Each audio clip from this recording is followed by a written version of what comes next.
This bright dot right here is Polaris, the North Star. A lot of people think that this star always points north, but that's not actually true. Even our ancient ancestors knew this, and we can tell by looking at the ancient tales they told about this star, because hidden in these old stories are clues. So we're going to decode 3 myths from different cultures. Some of these stories are 10 to 15,000 years old. On the surface, they sound like fantasy, but when you look closer, they preserve an incredible astronomical discovery.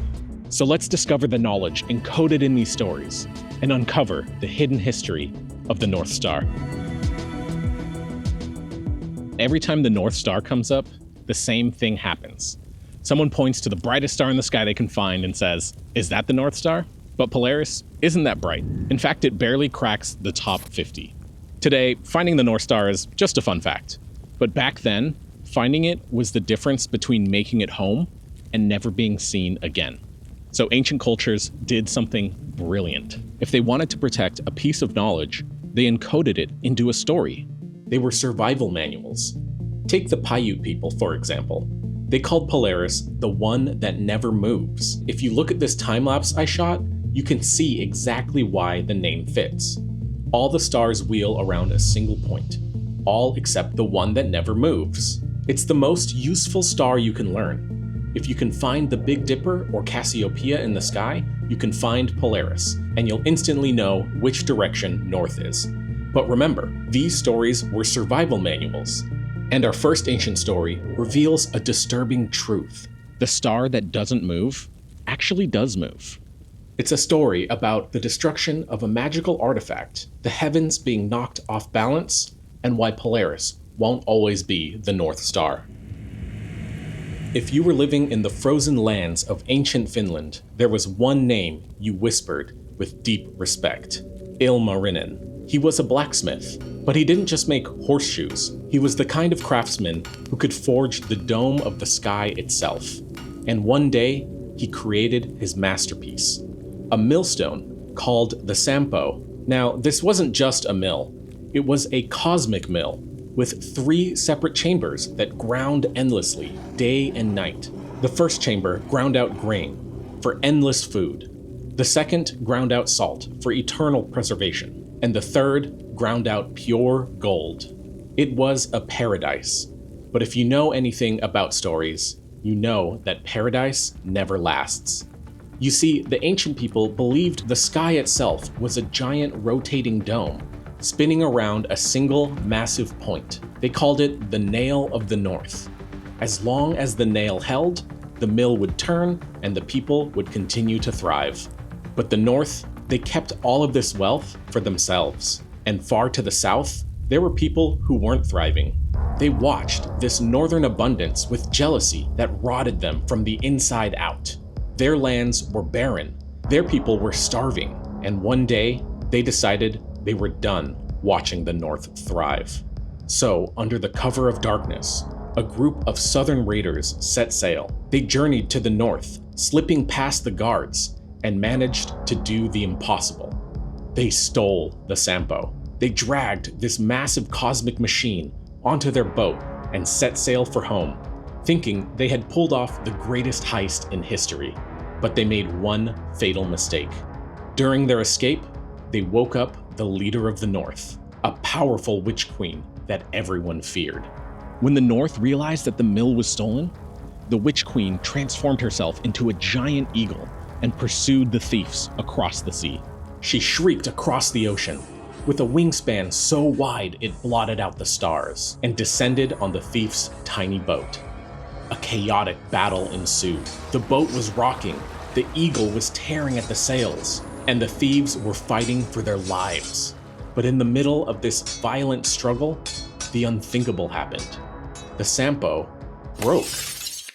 It fell from the boat, and the machinery of the universe shattered into the dark ocean depths. When the mill broke, the nail of the North that held the sky in place snapped.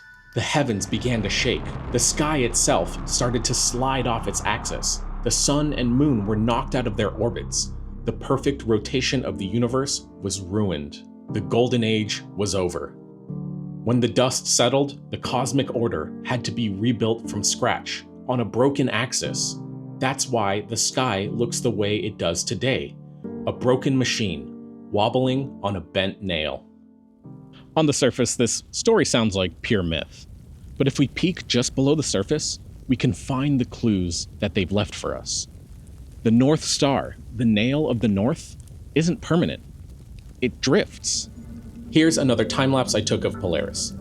Watch what happens when I stack these images together. Stars trail around the nail of the North.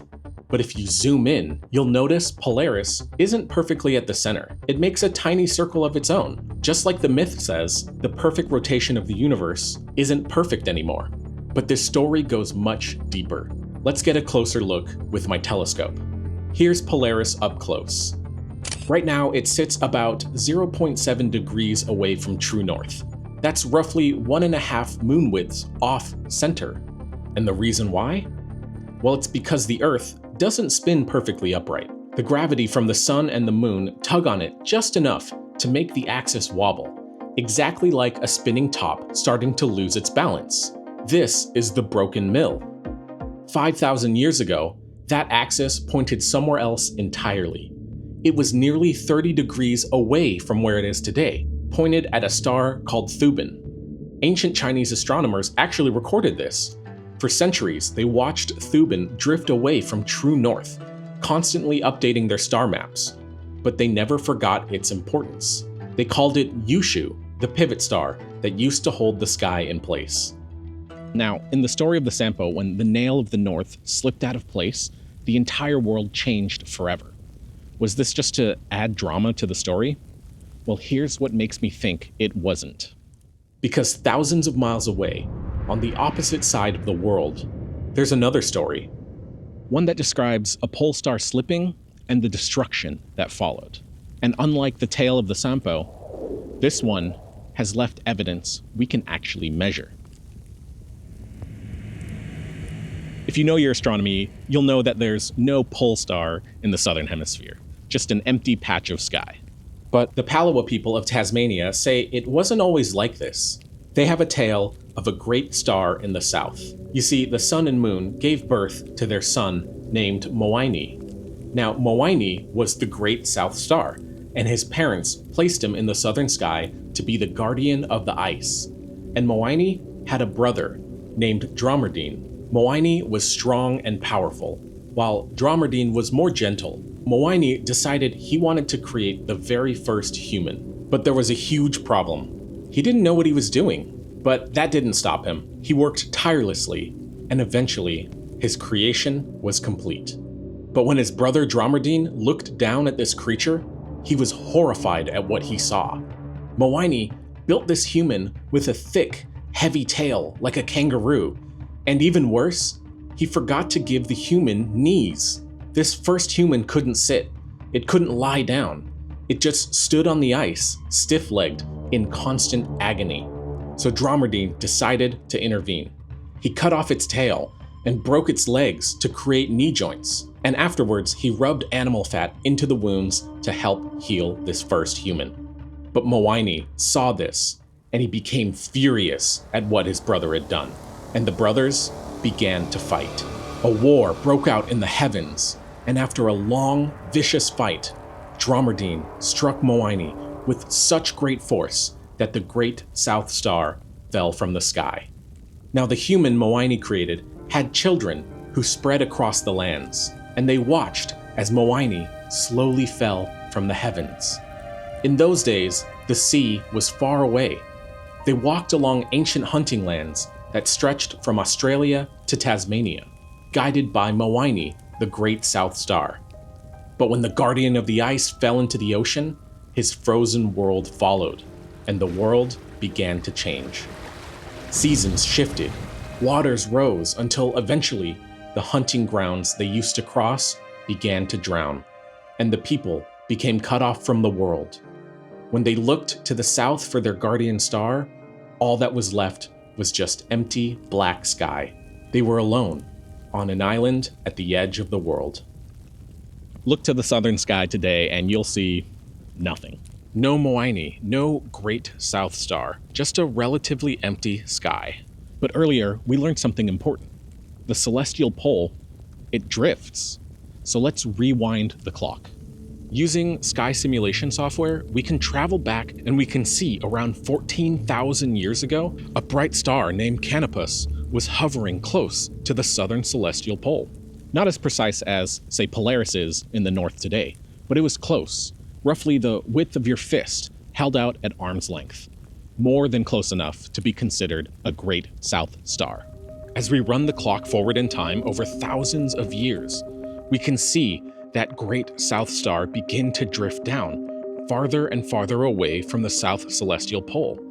It falls from the sky, just like the myth tells us. Now here's where things get really interesting. The elders, they didn't just watch a star fall out of place over generations. They witnessed what happened to the Earth after it fell, and we can prove it. The tale talks about humans walking from Australia to Tasmania, not sailing, walking. If we look at the geological records, the last ice age ended roughly 12,000 years ago. Before that time, sea levels were much lower. Australia and Tasmania weren't separated. They were joined by a wide, dry plain you could simply walk across. But as the ice age ended, the glaciers melted, the oceans rose. Between about 12,000 and 8,000 years ago, that land bridge slowly drowned. Now, the Sampo and Moine tales mention that as the pole star drifts, the world goes through dramatic changes. These cultures may not have known why the world changes when the pole star drifts, but modern science does. When the Earth wobbles and the axis shifts, the pole star isn't the only thing that changes. It also changes how sunlight hits the planet. Right now, the northern hemisphere is actually closest to the sun during the wintertime, but 13,000 years ago, it was flipped. The northern hemisphere got summer when it was closest to the sun. Over centuries, those extra intense summers helped melt those massive ice age glaciers. Sea levels began to rise. Entire climate zones shifted, and when that happened, it caused massive changes in the world. 9,000 years ago, the Sahara Desert was green with lakes and vegetation. As Earth wobbled, monsoons shifted south. Within 2,000 years, it became the desert we know today. Now, this wobble of the Earth isn't the only thing that drives the climate, but it is something that humans can observe. But there's one civilization, one of the most influential in history, that didn't just remember these shifts, they measured them. In ancient Greece, there was a boy with a ridiculous claim. He said that his father was the sun. Now, that boy's name was Phaeton. Phaeton never met his father, but his mother said that this was true. His father really was the sun, the god who dragged the sun across the sky with a chariot of fire-breathing horses. Now, when other kids heard Phaeton say that his dad was the sun, they just laughed. They teased him constantly, saying things like, "Sure, Phaeton, and my dad happens to be Zeus." Day after day, they mocked him, until one day, Phaeton had enough. He set out to prove, once and for all, that his father truly was the sun, and he traveled to the edge of the world, to the kingdom where his dad resided. When he finally stood before his father, he told him everything. The teasing, the bullying, the accusations that his mother was a liar. Then he looked to his father and said, "Prove to me that I'm your son."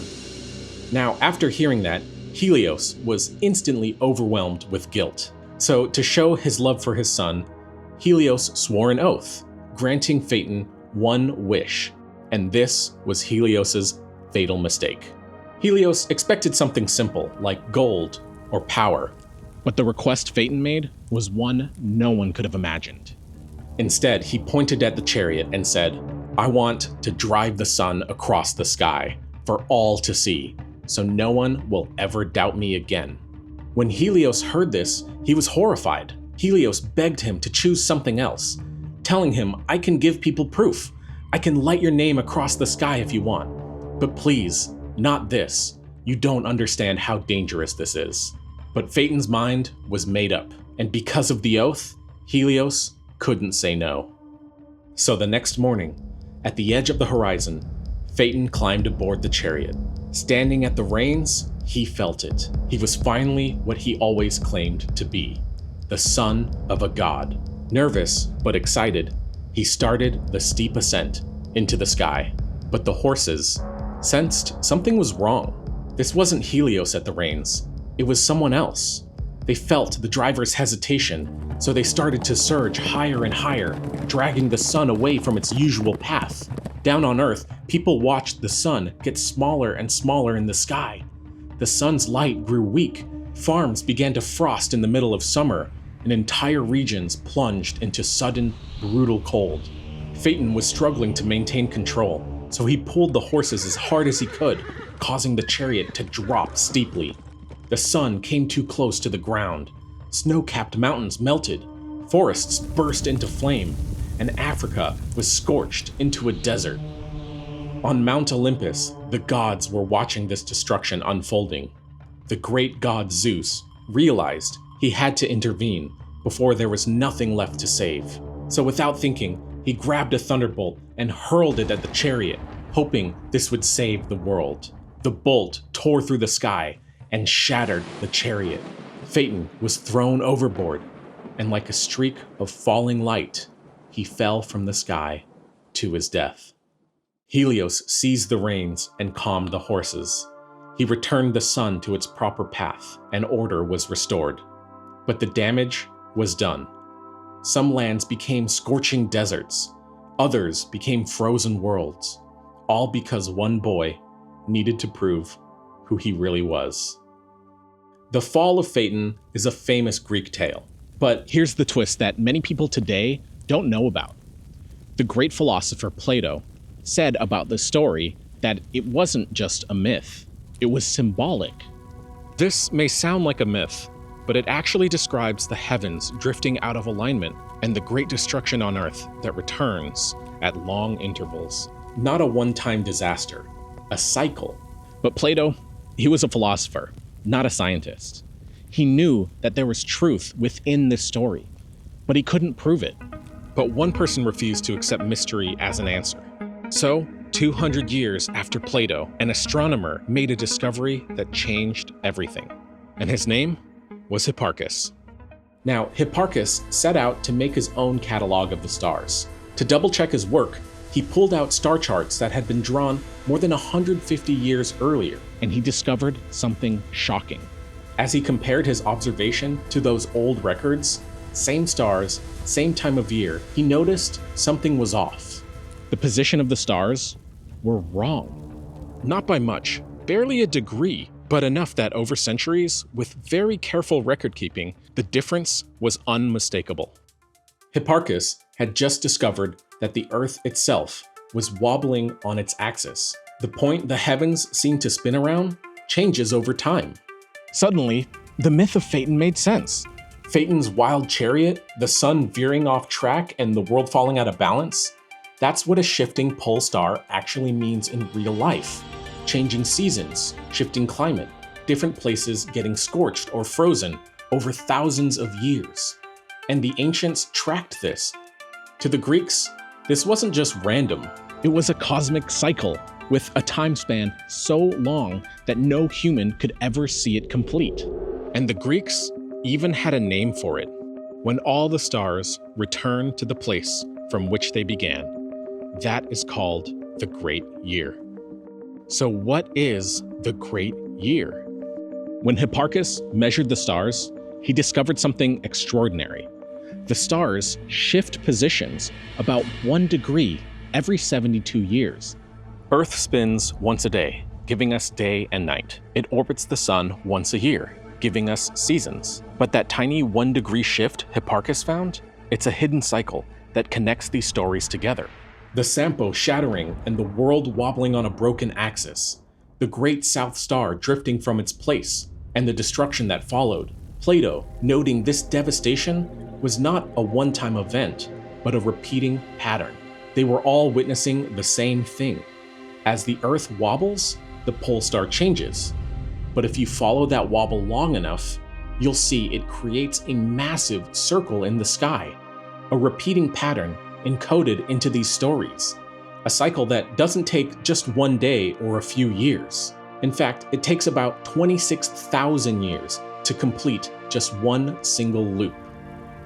This is the Great Year. That means the last time Polaris was the North Star was 26,000 years ago.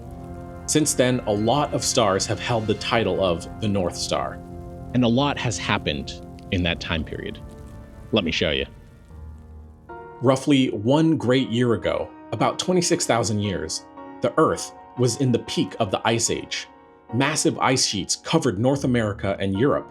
Animals like woolly mammoths and giant ground sloths roamed the Earth. Polaris was the closest bright star to the celestial north. About 14,000 years ago, the bright star Vega would have been the North Star. At this time, the Earth was slowly warming, Ice Age glaciers were melting, and sea levels were starting to rise. 12,000 years ago, the Ice Age finally came to an end. Sea levels surged up, and many Ice Age animals vanished. Humans invented agriculture. We began farming, staying in one place, and building villages. But above, there was no North Star, just a dark spot in the sky. 5,000 years ago, when Thuban was the North Star, came the Bronze Age, ancient Egypt, and the birth of writing and recorded history. From the rise of the Greeks all the way through to the fall of the Roman Empire, there was no North Star for these people. The Greek navigator Pytheas in 320 BC even described the celestial pole as devoid of stars. As the Middle Ages faded and the age of exploration and the Enlightenment began, Polaris started its slow approach towards the celestial pole, moving to where it resides today, marking the completion of one great year. In about 2,000 years, Orion will become our new North Star. In the far future, 12,000 years from now, Vega will take over again, and in about 26,000 years, Polaris will once again return as our North Star, and a great new year begins. Hey friends, a quick note about these stories. So these tales are really condensed versions, and in reality, old myths like these can be 4, 5, even 6 hours long. But I did my best to condense them down and focus on the parts that are about astronomy and the night sky. Now, if you're interested in these types of stories, I highly recommend checking out the book The First Astronomers, which is the inspiration for this video. If you purchase it, 100% of the author royalties go to charity for scholarships, community projects, and educational programs for First Nations peoples. If you're interested, I'll leave a link in the description below. Thank you so much to all my YouTube members and patrons. It's because of you I can make videos like this. If you want to join, check it out in the description. And if you want to see more astronomy content like this, consider watching some of my other videos.